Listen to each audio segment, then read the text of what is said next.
it's your girl Lily, and things are crazy right now, am I right? If you're anything like me, you're part of 17 different group chats where everyone is sending screenshots and tweets and articles, and I'm gonna be real, it's causing a lot of anxiety, fear, and confusion. I mean, let's be real, right now everyone has a friend who's a doctor or works for the government. And I think in times like this where things are already so stressful, misinformation just makes things way worse. So my goal for today for this video is to debunk some of the myths associated with coronavirus and get to the facts. I'm gonna go directly to the source. No, not me. I've been misspelling corona for the past 2 weeks, literally. Like my friends had to correct me. Apparently it's C-O-R and not C-A-R.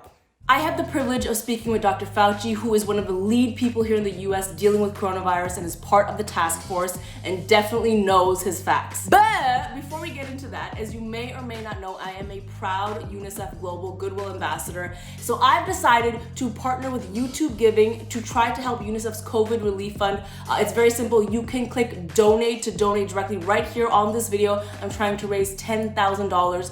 That money will go towards helping youth around the world that are dealing with this pandemic.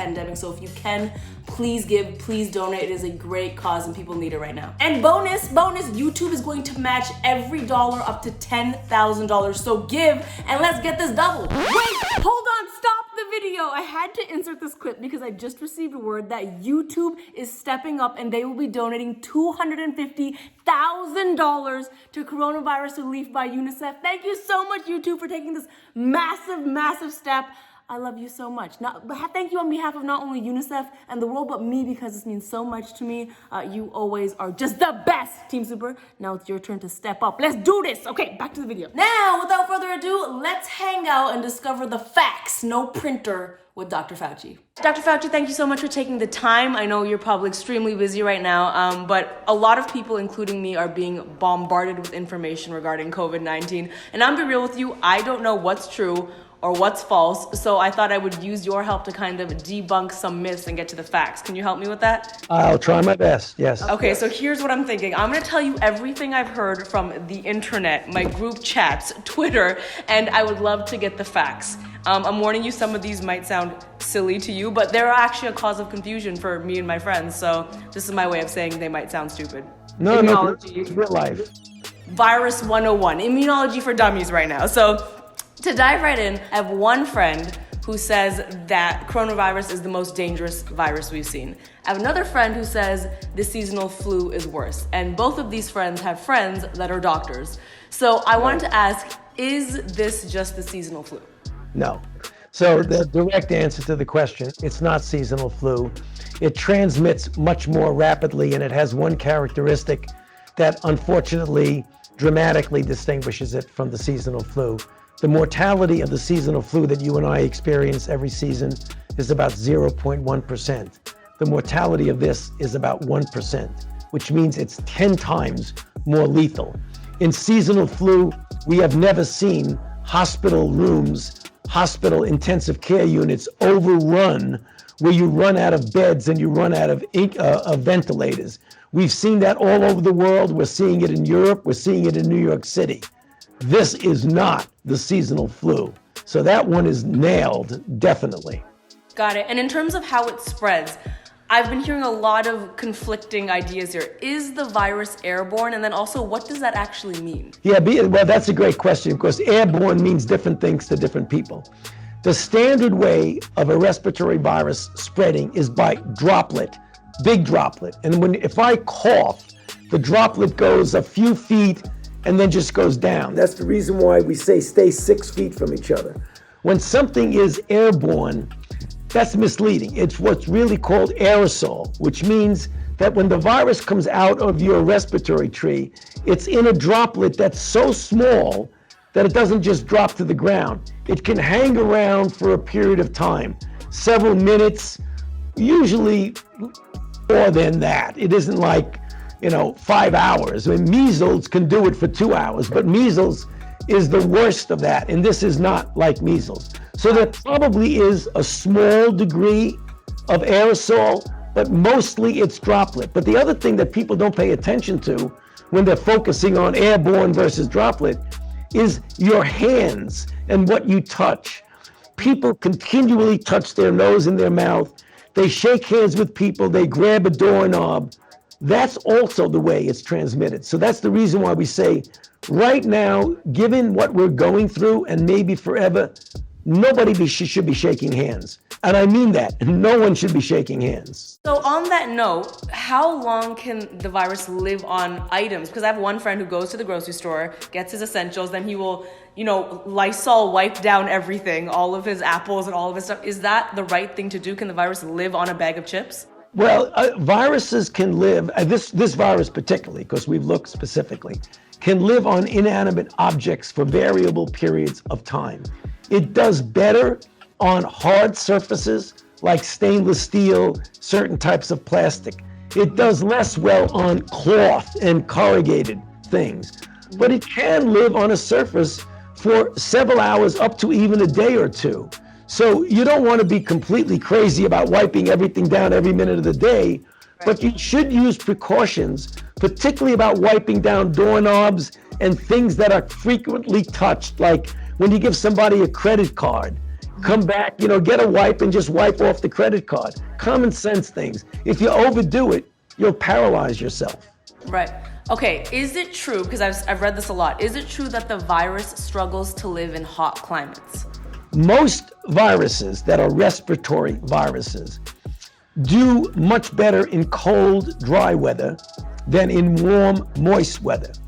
For that reason, the very classical seasonal viruses like influenza, we're getting to the end of our influenza season now, or even coronaviruses that are the common benign coronaviruses, tend to go away in the summer and come back. That is true. The thing we don't know is whether this particular virus is also going to do that. So it hasn't been proven yet? It hasn't been proven because we haven't gotten into the season yet.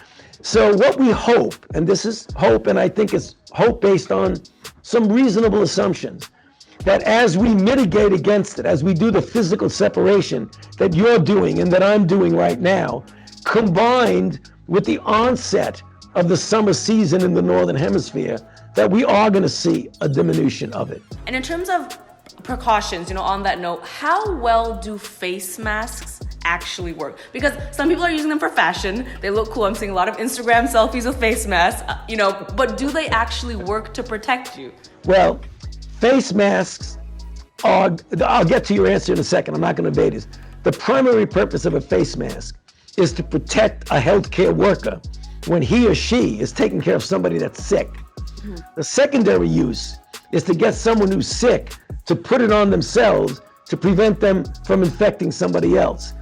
Other people who want to protect against getting infected in society, they can use face masks. The reason we didn't recommend it early on is we didn't want the supply of face masks to be used for people who didn't really need it when the physicians and the nurses and the healthcare providers who needed it weren't getting it.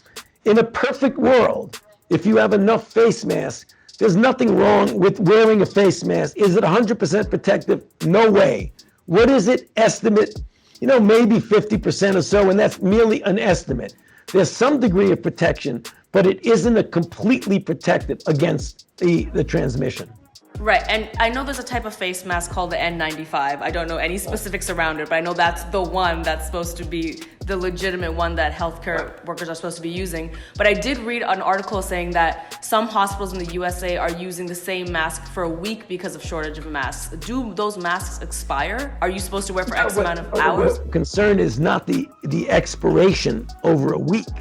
The concern is if you wear a mask and then someone coughs and you have droplets and virus there, that if you keep wearing it the next day, the virus might still be there and you can infect yourself. So it's less that the mask physically expires than it is you're reusing a contaminated mask. That's the problem. So generally you should, if you're a healthcare worker, you should be switching it out, but there's a shortage of supply. Exactly, and that's where you gotta balance the risk with the benefit. So the number one panic text I keep receiving, and I'm sure everyone at home can relate, I've gotten so many texts about this, is just about the accuracy of cases. And now this is not to incite fear into anyone, it's honestly just to prepare and give accurate information, but a lot of people say that we don't know the actual number of cases in the US, and it's way worse than we're being told. As Can you speak to this a little about the numbers and the accuracy? Okay, so the fact is, in the United States, since we are just in the beginning of this ramping up of testing, we don't know the denominator of the number of cases. We're rapidly learning it more and more, because what you do is you do sentinel testing. You get people who come in for flu-like symptoms that may or may not have coronavirus, and you test them. And the latest number, you find out about 14% of them have coronavirus, which means that 86% to 90% don't have coronavirus. But the issue is that, I think the point that you're getting to, which is important, is that there are a number of people out there who are without symptoms. They feel well, but they're infected.